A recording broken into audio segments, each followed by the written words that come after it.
Salut, tout l'été on a testé ce nouveau format de débat dans lequel on prend un peu de risque, on donne un peu plus nos opinions et on n'hésite pas à être parfois tranché. Et votre retour sur ces épisodes est super cool, mais on pense qu'on peut aller encore plus loin dans le débat ensemble. Le meilleur endroit pour ça, c'est notre club des gentilshommes, un forum sur Discord que les personnes qui nous soutiennent financièrement connaissent bien. Il y a des salons écrits, des salons audio et désormais il y aura des salons pour prolonger les débats abordés dans nos épisodes. Ça inclut celui que vous êtes sur le point d'écouter. Alors rejoignez le club des gentilshommes, suivez le lien dans la description, préparez la CB et on poursuit le débat là-bas. À tout de suite. Bonjour, nous sommes les gentilshommes. Salut Connie. Salut Dan. Salut. Non, Dan n'est pas là. Il est en pilote automatique. On l'a perdu. Non.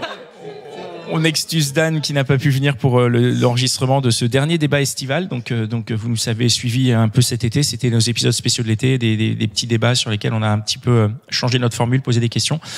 N'hésitez pas à nous dire, à écouter les autres épisodes déjà, et puis à venir nous dire en commentaire dans le club des gentilshommes que vous pouvez accéder si vous êtes sur Tipeee, ce que vous en avez pensé, comment est-ce qu'on pourrait faire évoluer la formule, et puis surtout si on la continue. Nous, on a prévu de la continuer à la rentrée. Donc ça c'est la première annonce, et on a une autre annonce à vous faire qu'on fera à la fin de cet épisode. Mais voilà, donc on débat. Aujourd'hui, on va débattre avec Sophie. Tu peux un peu recontextualiser le débat là, de quoi Salut, on Sophie. va parler, comment et pourquoi? Vas-y. Salut les gentilshommes. On va parler de la taille du pénis de l'homme dans les relations sexuelles. Ouais, ça c'est directement lié à l'épisode. Donc au moment où on tourne, c'est l'épisode qu'on vient de sortir où on a parlé de taille du sexe. Exact. On a eu énormément de réactions. Tu m'étonnes. Oh là là, Aïe, une aïe. avalanche de réactions qui allait dans tous les sens. L'épisode était très intéressant. Les réactions aussi sont très intéressantes de tous bords. On va pas revenir dessus. Mais du coup, ça t'a suggéré quelque chose sur lequel on pouvait éventuellement débattre. Vas-y, Tout à fait. dis-nous en plus. En fait, moi, je suis sortie pendant plusieurs années avec un homme qui avait un micro-pénis. Vraiment le micro-pénis médical, quoi. D'accord, donc sous les 7 cm, c'est ça? C'est Exactement. Moins. Médicalement, c'est 7 cm le C'est micro-pénis. ça. Et D'accord. donc là, réellement moins. D'accord. Et donc, j'ai estimé que c'était un bon sujet de débat par rapport à l'épisode que vous aviez sorti. Ça Donc m'a c'est fait un pour écho. parce que moi ce que j'ai entendu quand même par rapport à l'épisode qu'on a sorti, c'est que les gens qui avaient des petits pénis, ils étaient humiliés par notre épisode, donc on veut pas faire ça, hein. On n'a jamais voulu faire ça. Hein, on rappelle que quand on s'exprime là, on parle de manière générale et on ne parle pas d'un cas précis de la personne qui nous écoute et qui s'approprie notre discours. Donc qu'est-ce que tu veux, c'est quoi le truc? Parce que moi j'ai jamais rencontré de micro-pénis, du coup. Quel dommage. Parce que c'est lié à mon orientation sexuelle. En fait, moi, je pense, cet homme-là, en fait, il avait un micro-pénis, mais il avait aussi un autre aspect, c'est que il n'était pas intéressé par le sexe. C'est-à-dire que le micro-pénis, nous, on en a beaucoup parlé, l'avait amené aussi à beaucoup de complexes dans les vestiaires, quand il était plus jeune, Ouais. dans sa vie en général, beaucoup de complexes, et ce qui l'avait amené effectivement à une baisse, voire même une absence quasi totale de libido à certains moments, parce qu'il était extrêmement complexé par ça. Donc le complexe l'a mené à effacer complètement toute idée de vie sexuelle, quoi. Voilà. Alors Wow. parfois ça pouvait arriver, mais c'était quand même assez rare. En fait, moi, ce à quoi l'épisode et les réactions m'ont fait écho, c'est que on va pas se mentir. Moi, c'est vraiment moi, et je préfère effectivement un pénis qui est d'une grande taille. Mais j'ai aussi eu des partenaires qui avaient des pénis qui étaient moins grands, moins gros, et qui en fait compensaient ça par d'autres choses, une envie de faire les choses différemment, etc. Et ça compensait. Et en fait, moi, mon avis était vraiment de dire, je pense pas que ça soit tant la taille qui compte, parce que même avec un micro-pénis, si tu as envie de donner du plaisir à ta ou ton partenaire, bah, en fait, c'est possible. Et je pense qu'en fait, l'essentiel, c'est comment, dans la relation sexuelle, en fait, je me projette. C'est-à-dire, si, pour moi, le vrai bon coup et l'histoire de taille n'importe pas. Pour moi, ce qui importe vraiment, c'est, pour moi, les vrais bons coups, c'est quand la personne en face fait passer sa partenaire ou son partenaire avant soi. Et en fait, ça, je l'ai vraiment constaté, c'est que quand la personne elle prend du plaisir par le fait de faire plaisir à l'autre, quelle que soit la taille du pénis, en fait, ça fonctionne. Et pour avoir eu micro-pénis, énorme pénis à un stade où limite ça rentre Énorme, pas. T'as fait un geste avec les mains là Ouais, qui était limite effrayant. un poteau le truc, tu vois. Tôt. Ouais. Ah, franchement, un poteau, je te vois, quand j'ai vu le truc, j'ai fait, oh putain, comment on va s'y prendre là? Il faut le mettre dans ta bouche, machin. Enfin bon, bref. Donc, tu vois, j'ai vraiment eu les deux écarts. J'ai eu les intermédiaires. Et en fait, vraiment, ce que je constate aujourd'hui et ce que moi, je voulais faire passer comme message, c'est vraiment ça, en fait. Je pense que ce qui importe, c'est pas tant la taille du pénis. C'est vraiment, est-ce que l'autre prend du plaisir par le fait de faire plaisir à son ou sa partenaire? Et c'est en ce sens-là que pour moi, ça match. Alors la question qui fâche, alors tout de suite. Imaginons, c'est de la théorie, une personne égale, même chose, même envie, la même mec, etc. Sauf qu'il y en a un qui a un petit pénis et un qui a un gros pénis. C'est lequel le mieux? Le gros. Ah voilà, c'est le débat. Alors, allez. Et alors, non, on abandonne. Non, mais c'est hyper intéressant parce que c'est ta réponse. Outre, c'est pas ta réponse en tant que telle qui va m'interpeller, mais c'est là, en tant que mec, ta réponse, c'est exactement ça le truc. C'est-à-dire que nous, on a un problème de représentation. Et de la même manière qu'on se dit, c'est le plus riche qui a les plus belles meufs, on se dit, c'est celui qui a la plus grosse bite qui va faire mieux kiffer les meufs. Et donc, dans ce système compétitif dans lequel on est malgré nous, je sais pas s'il est lié au capitalisme, au patriarcat, ou je sais pas à quoi s'il est lié, ou à la nature, ou à peut-être. Non, mais après la question de nature, si tu veux, moi j'ai appris très récemment que il y a une certaine époque, je crois que c'est l'époque, je veux pas dire de conneries, je sais pas si c'est romaine ou un truc comme ça, mais où les petits pénis étaient valorisés. Et c'est pour ça que les statues romaines, ils ont tous des petites bites. Okay. Parce que c'était la petite bite qui avait de la valeur. Et quand tu avais une grosse bite, sous-entendu, avec les clichés que ça va, bah, t'étais un moins que rien. Ah. Alors à creuser, hein, parce que j'ai vu l'info, mais j'ai creusé. Mais ce que je veux dire, c'est que nous, en tant qu'hommes, on est dans un système où on se dit, celui qui va avoir les filles les plus désirables, c'est celui qui aura la grosse bite. Et du coup, nous, volontairement ou non, on se dit, bah putain, si c'est pas moi qui l'ai, ça veut dire que la femme que j'aime, que je convoite, eh ben, le rival avec une plus grosse bite, il peut venir et me la prendre. Et tu vois ce que je veux dire? Après, je dis ça en ayant conscience de tout le système tel qu'on est actuellement en train de le déconstruire socialement. Mais au-delà de cette déconstruction sociale, le fondement, c'est ça. Et c'est pour ça que quand Connie te pose cette question et que tu réponds, bah, ce qui m'intéresse, c'est le plus gros.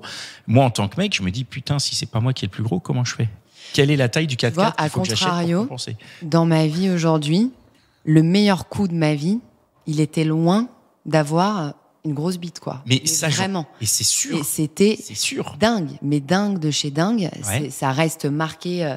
Moi, les deux meilleurs coups de ma vie n'avaient pas des grosses bites.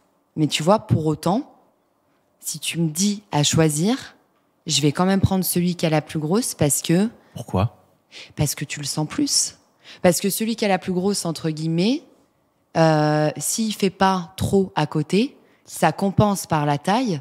Alors que celui qui a la petite, si il n'est pas suffisamment au fait, suffisamment informé, qui sait pas comment fonctionne le corps de la femme, là, c'est zéro. Donc ça veut dire qu'il faut de l'entraînement, quoi. C'est-à-dire que celui qui en a une plus petite, il faut qu'il regarde des tutos YouTube ou des tutos YouPorn, pardon. Ça veut dire que c'est par sécurité, qu'il y a un truc de sécurité en même temps. Oui. Sécurité sur ton plaisir. Oui. Et moi, il y a une vérité aussi, c'est que je suis certainement, et vous me connaissez, je déconstruis aussi beaucoup ces normes du patriarcat, etc. Mais il y a une réalité aussi, c'est qu'un homme qui a un gros pénis, moi, ça me rassure, en fait.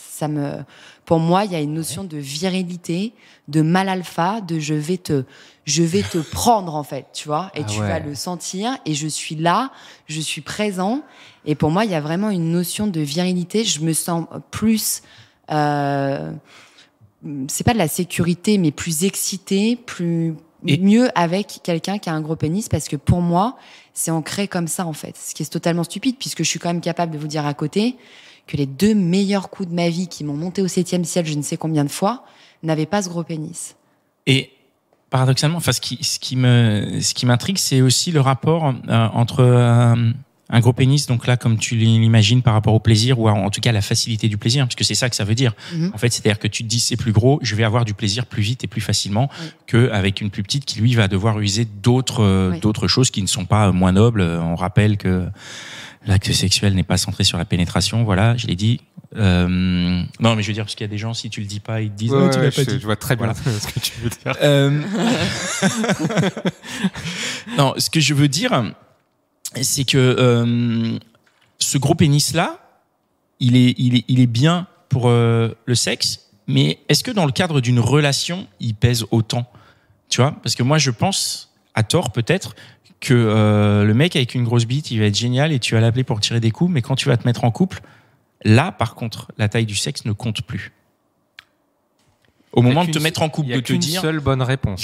Non, mais... Il n'y a qu'une bonne réponse. Attends, parce que après, tu peux me dire, ah ben non, moi j'ai décidé de faire ma vie parce qu'il avait une grosse... Oui. Non, en fait, moi, je Mais ne choisis pas les hommes avec qui je me suis mise en couple, je ne les ai pas choisis par rapport à la taille de leur pénis, puisque j'ai quand même été longtemps en relation avec cet homme qui avait un micro-pénis, et ça n'a pas toujours été simple à gérer. Donc, je les choisis pas pour ça, mais malgré tout, le constat que je fais aujourd'hui, c'est que les hommes avec qui j'ai été en couple et avec qui j'ai eu une sexualité vraiment épanouie avaient un gros pénis. Et c'est avec eux que je me sens bien et qui m'excite au long terme, en fait. Et tu es en train, est-ce que tu nous dis que tu as eu assez d'expérience pour que ce soit une généralité et que tu puisses... C'est pas une généralité. Non, mais attends, chut. Pardon. Est-ce que tu as eu assez de mecs? Non. C'est un débat, c'est pas très important. Ouais. Est-ce que tu penses que tu as eu assez de ces relations avec des mecs qui avaient des gros chibres pour dire oui, c'est une généralité, c'est mieux comme ça qu'avec l'autre? Non, parce que comme dit Pascal, c'est mon avis, c'est ma mais toi, généralité. c'est ta généralité en tout cas. Tu peux en édicter une règle maintenant, tu peux dire c'était mieux comme ça. J'ai une sexualité plus épanouie avec des messieurs qui ont des gros pénis. Moi, si je fréquente quelqu'un, etc., qu'on commence un peu à se fréquenter, à potentiellement envisager une relation, c'est vrai que si jamais je vois que la taille n'est pas à la hauteur de mes espérances, c'est un truc qui va se mettre un peu pas en red flag, mais qui va me faire dire, bon, merde. Ouais, mais parallèlement, comme tu dis, tu as eu une relation hyper longue avec un mec qui avait un micro-pénis. Ouais, donc au final, c'était... Oui, mais t'étais pas heureuse sexuellement. Oui, mais cet aspect sexuel où j'étais pas heureuse, mais aussi parce que lui, en parce que lui, il était pas heureux en fait. Il m'a fait 2 cunis, tu vois.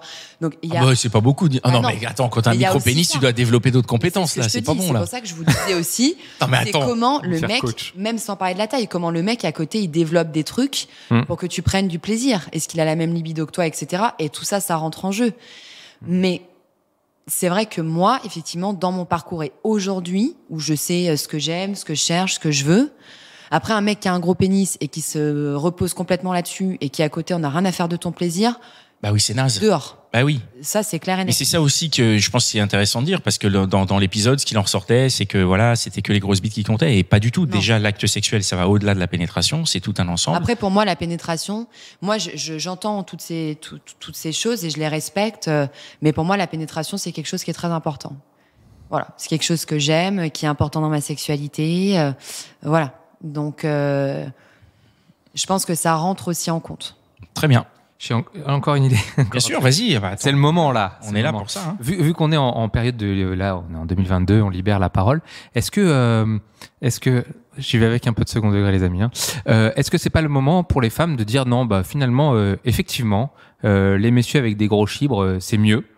Que en fait on entend depuis des années mais non, il y a ça qui compte, machin et tout, mais qu'en fait c'est un espèce de mensonge tacite que les femmes se divulguent entre elles parce que elles peuvent pas avoir tous les hommes et que forcément il y a des mecs qui ont des grosses bites et puis des petites bites, et donc du coup elles nous font croire de façon globale que ça n'importe pas, mais qu'en fait ça importe vraiment, et que maintenant, en 2022, il est temps de se dire la vérité et de dire que les femmes puissent enfin dire non, nous on veut des grosses bites, les petites bites on n'en veut plus. On va avoir une vague de suicide moi, je pense chez les mecs là. Je pense qu'en fait, moi le premier mec. Moi, ce que je constate aujourd'hui, c'est plutôt en fait, moi ce que j'apprécie, c'est tous ces comptes Instagram comme Orgasme et moi ou différents comptes qui en fait éduquent les hommes et les femmes à la sexualité, au corps de l'autre, au plaisir. Et non, aujourd'hui, c'est pas de dire il y a eu une secte cachée où on n'a pas osé dire le truc. Non, parce que la réalité, c'est que, je le redis, moi, mes 2 meilleurs coups, ils avaient pas une grosse bite et je m'en souviendrai toute ma vie, tu vois. Et donc, je pense pas que c'est ça. Par contre, je pense que ce qu'il est important de dire haut et fort, c'est continuer l'éducation, continuer à vous intéresser à l'autre, continuer à respecter l'autre dans les relations sexuelles, continuer à être 2 à faire les choses, à faire attention à l'autre, en fait. Et moi, je pense que c'est ça qui est important de dire. Et pour compléter, je pense qu'effectivement, la relation sexuelle va au-delà de la pénétration. C'est-à-dire que la pénétration, c'est génial et c'est le climax du truc. Mais comme tout climax, tu vois, dans des films, quand tu arrives au climax, c'est que tu as eu 1 heure de film avant, tu vois. Si tu arrives juste au climax, tu comprends pas les enjeux, t'as pas les personnages et tout. Et bah, c'est un peu pareil, en fait. Et pour tout ce qui est avant ce climax, tu peux le travailler avec autre chose que la bite. Et effectivement, c'est pas un prérequis. Après, c'est pas une compétition, hein. Chacun a les armes qu'il a. Et puis voilà, il y a aussi des femmes qui souffrent de la pénétration. Bon, du coup, on n'en a pas reçu au micro encore, mais si vous voulez venir en débattre, venez, parce qu'il y a des femmes qui souffrent de la pénétration, il y a des femmes qui ont des maladies, il y a des femmes où c'est physiquement compliqué, et donc elles sont bien contentes d'avoir des pénis mais moindres. Je pense que ce qui a pu entretenir l'idée que le gros pénis était mieux que le petit, c'est que je pense qu'on n'avait pas suffisamment accès à l'information avant, justement, qui éduque, qui permet de mieux connaître la sexualité, le corps, le consentement, comment j'amène les choses. Et qu'aujourd'hui, qu'on a accès à ce savoir et à toutes ces informations-là, je pense que à terme, c'est plus tant les tailles, en fait. C'est plus qu'est-ce que j'ai à donner en face. Moi, j'ai un avis contradictoire. Vas-y, on débat. Ça nous aurait étonné l'inverse. Non, pas du tout. Mais en fait, je synthétise un peu, et je suis désolé, je suis imprégné aussi de cette histoire de, que la grosse bite, la performance et tout. Et quand même, quand j'entends que quand il y a un plus grosse gag, ça donne plus de plaisir plus facilement. Je peux pas m'empêcher de penser que c'est une réalité. Et que effectivement, en tant qu'homme, si ton but, on est imprégné de cette hystère de performance. Pascal, il en parlait tout à l'heure. Hein, c'est vraiment une saloperie, hein, de grandir avec ça et de se faire en tant qu'homme avec ça. Mais quand t'es imprégné de ce truc-là et que tu te dis, ouais, mais si j'ai un gros gag, je lui donnerais plus, je serais un mâle plus performant parce que naturellement, je suis mieux doté. Forcément. Tu t'abordes pas la relation, mais le rapport avec les femmes de la même manière. Et ça joue dans ton rapport à la femme. Je peux pas vous raconter l'expérience avec un chibre de 8 km et la confiance en soi que ça donne. Mais le truc, c'est que je peux pas m'empêcher de penser que à partir du moment où tu donnes du plaisir un peu plus facilement à une femme, c'est en tant qu'homme. C'est des injonctions auxquelles vous êtes soumises, comme nous, on est soumises aussi à des injonctions constamment. Exact. Et je pense que le travail pour n'importe quel des deux sexes, c'est en fait de déconstruire ça, de trouver sa sexualité à soi, celle qui nous correspond, qu'elle soit multiple, qu'elle soit exclusive, qu'elle soit juste de trouver ce qui nous correspond à nous et de savoir que, et c'est bien que vous fassiez ces podcasts-là parce que ça le met en exergue, mais de savoir qu'en face aussi, les femmes ont des injonctions et que les femmes sachent que les hommes ont des injonctions. Et en fait, quand tu arrives à te débarrasser de ces injonctions, je pense que c'est là, en fait, que les vraies choses commencent. Ouais. Et nous aussi, on est bombardés constamment d'injonctions. Et c'est un travail de déconstruction monstrueux.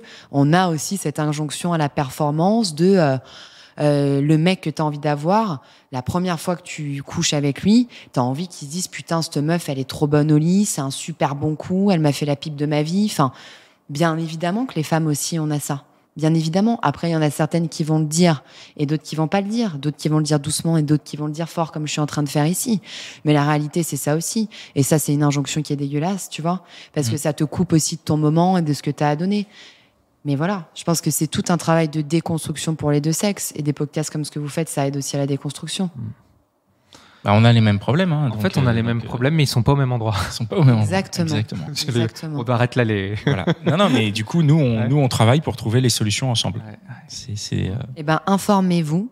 Prenez soin du partenaire en face, que ça soit l'amour de votre vie ou le plan cul d'un soir. Ouais. Traitez la personne comme vous auriez envie d'être traité dans ce lit, dans cette voiture ou je ne sais où. Faites-lui ce que vous aimeriez qu'on vous fasse. Et moi, je pense que l'essentiel, c'est ça, en fait. C'est pas tant la taille. Ouais. Allez. Je le prends. Yeah. Merci beaucoup. Merci à vous de continuer de nous écouter. Voilà, on va continuer ces débats pour information, comme je le disais au début. Vous retrouverez ces débats 1 semaine sur 2 en alternance avec les gentilshommes. Donc, on va revenir à un épisode par semaine. Donc, chaque semaine à partir du 15 septembre. Chaque semaine, il y aura soit un épisode des Gentilshommes dans lequel nous recevrons une invitée à laquelle on pose des questions. Dan sera là, pour info. Ne pleurez pas, on a senti qu'il y avait une chute drastique des écoutes depuis la disparition de Dan. Dan sera là dès le 15 septembre pour le prochain épisode. Donc, où on recevra une invitée. Et la semaine d'après, on débattra. Alors, souvent, on a fait les débats avec les invités des épisodes. Donc, du coup, on reprend une thématique et puis on débat. Maintenant, on est ouvert à vos propositions de débat. On est ouvert à vous, là, qui nous envoyez beaucoup de messages. On reçoit énormément de messages bienveillants, mais on reçoit aussi beaucoup de messages qui tentent de nous donner des leçons. Au lieu de nous donner des leçons, n'hésitez pas à venir débattre avec nous. On est ouvert à la discussion. Hein. On n'est pas fermé. Il y a il n'y a rien de caché dans ce qu'on fait. On est complètement ouvert, on est complètement là. Et la nouveauté que je vous disais en début, c'est qu'à partir du 15 septembre, vous nous retrouverez sur toutes les applications de podcast, mais certains de nos épisodes sont désormais filmés. Donc les 2 prochains épisodes, on reçoit nos invités face caméra et elles sont venues parler. Le prochain épisode, Elsa, elle parle de la fame et de sa vie sentimentale et de la manière dont le fait d'être une Instagrammeuse reconnue joue sur sa vie sentimentale. Et 15 jours après, nous recevrons Coralie qui vient nous parler de un de ses critères très particuliers, puisqu'elle n'aime c'est pas qu'elle n'aime pas, elle ne voit pas les mecs. Non, elle les voit pas. Elle voit pas les mecs en dessous d'1m78. Non, 1m84. 84 ? Ouais, c'est chaud. Elle t'a pas vu. Elle est arrivée, elle t'a pas vu. Elle a dit bonjour Dan et c'est tout. En fait, elle a fait le podcast avec Dan. Ouais. Maintenant que tu me le dis, je me souviens qu'elle répondait pas. Voilà, donc ce sont nos... Mais tous nos épisodes ne seront pas en vidéo. Bien sûr, on continuera à recevoir des gens qui n'ont pas envie d'être montrés, comme c'est à l'accoutumée, comme le seront nos épisodes suivants. On a reçu notamment Justine qui est venue nous parler de timidité. Mais on aura de temps en temps des épisodes vidéo que vous pourrez retrouver sur notre chaîne YouTube, youtube.com/lesgentilshommes. Donc abonnez-vous, pouce bleu, la cloche, tout ça. Là, on va devenir des youtubeurs à succès. Génial. Et voilà, on vous donne rendez-vous le 15 septembre. On compte sur vous pour faire passer le mot et pour exploser le chiffre d'écoute le jour de la sortie de l'épisode. Merci d'être avec nous jusque-là. Plus d'explications, plus de preview, tout ça, c'est dans le club des gentilshommes. Parce que là, ce que je vous dis là, les gens du club du gentilhomme l'ont déjà eu. Ils sont déjà au courant et ils savent déjà tout ce qu'on fait. Voilà. Merci Mitch. Bonne rentrée aussi. Merci Sophie. Bonne rentrée. On se retrouve dans 15 jours avec le nouvel épisode sur YouTube. Ciao. Ciao.